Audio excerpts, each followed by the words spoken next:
Today we're kind of talking about accounting for a sale under US GAAP. Now, really quickly, this does not relate to when you are trying to purchase or acquire a company. We have different guidance around that. We have some different resources that could be really helpful. This is when we're talking about if you as a company need to unwind, sell off a portion of your business, how do you do the accounting for that? Because it's not necessarily the same thing, right? There's the flip side. So the first thing that you got to think about is what it falls under, right? What type of accounting guidance does it fall under? If you're just selling something that you would normally sell in the course of business, that's not what we're talking about here, right? That would be considered revenue for you under 606, and this doesn't really apply.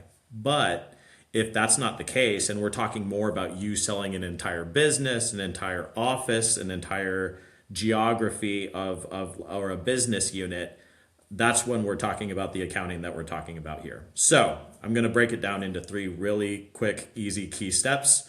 The first one being when you look at this sale, what are you getting for it? What is the consideration that you receive, right? And so this is very similar to what we see for business combinations.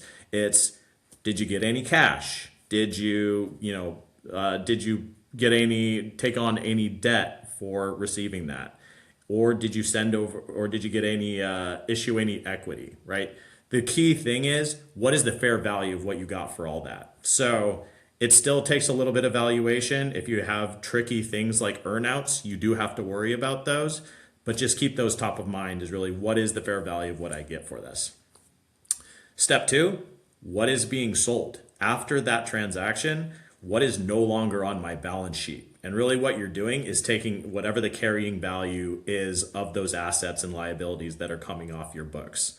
This might mean you need to do some type of carve out if you have employees or systems that are kind of shared between what you currently have and what you're selling off.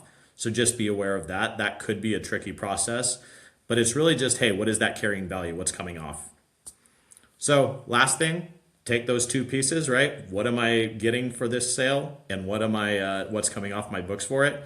And you calculate the gain and loss. And ultimately, that's a very quick, easy way of thinking about how do I do the accounting for a sale under US GAAP.